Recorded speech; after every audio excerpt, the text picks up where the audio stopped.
Laissez-moi deviner, vous êtes développeur full stack, ou front-end, ou back-end. Bref, quand on vous appelle par le nom développeur, vous répondez oui.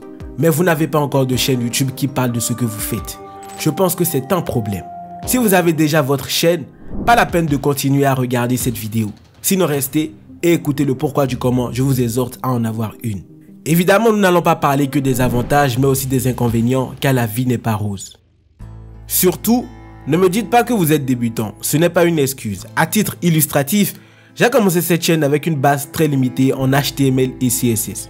Pour que vous voyez que être débutant ne justifie en rien l'absence de votre chaîne YouTube, je ne maîtrisais aucun langage de haut niveau tel que le JavaScript.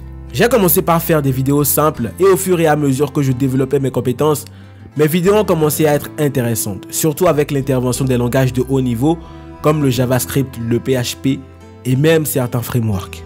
Alors par mes propos, je veux juste dire que ma chaîne YouTube a été une motivation pour moi. Il fallait à chaque fois que je fasse de nouvelles vidéos, que je fasse des recherches pour apprendre de nouvelles choses pour vous les montrer dans ces vidéos-là.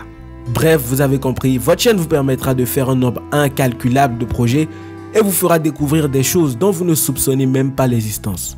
Populaire, oui vous le serez si votre chaîne réussit. Je ne suis pas ici pour vous vendre du rêve, c'est très difficile à faire. Mais l'avantage de cette popularité est que des gens qui sont intéressés par votre travail vous contacteront. Ils seront prêts à vous payer pour que vous interveniez dans leur projet. Alors parlons de la monétisation sur YouTube. Je vais parler de mon cas, ça ne paye pas, du moins pour l'instant. Pourquoi? Il y a énormément de raisons. Mais si je devais toutes les citer maintenant, cette vidéo ne serait pas brève. Retenez juste que plus vous avez des personnes qui regardent vos vidéos depuis des pays très développés, plus vous gagnerez d'argent. Et moi, ce n'est pas mon cas, mais je ne me plains pas.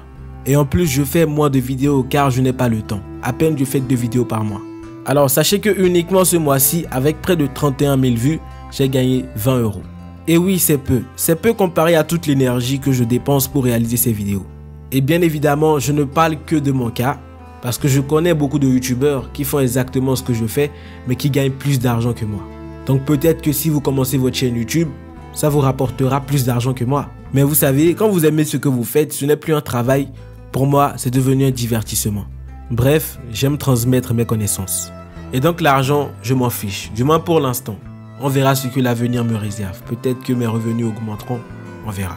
Pour démarrer votre chaîne YouTube, comme moi, qui fait des tutoriels de développement, vous aurez besoin de quelques outils. Premièrement, un microphone. J'utilise le Fifine Studio USB qui coûte environ 60 €.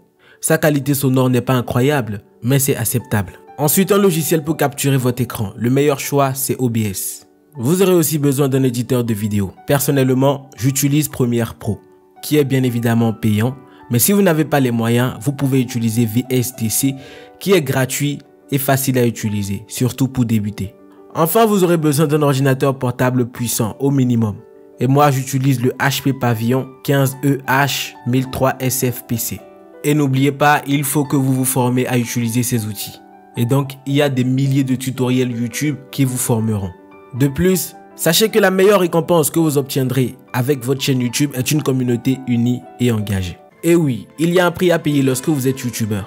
Vous allez dormir moins. Vous devez trouver constamment des sujets intéressants. Vous allez être obsédé par les statistiques que YouTube vous renvoie. Vous serez frustré. Vous dépenserez énormément d'énergie et de temps au début pour pas grand chose. Mais il ne faut surtout pas abandonner car ce serait la fin. En tant que développeur, est-ce que cette vie de youtubeur vaut le coup d'être vécue? J'ai ma réponse à cette question. La balle est dans votre camp.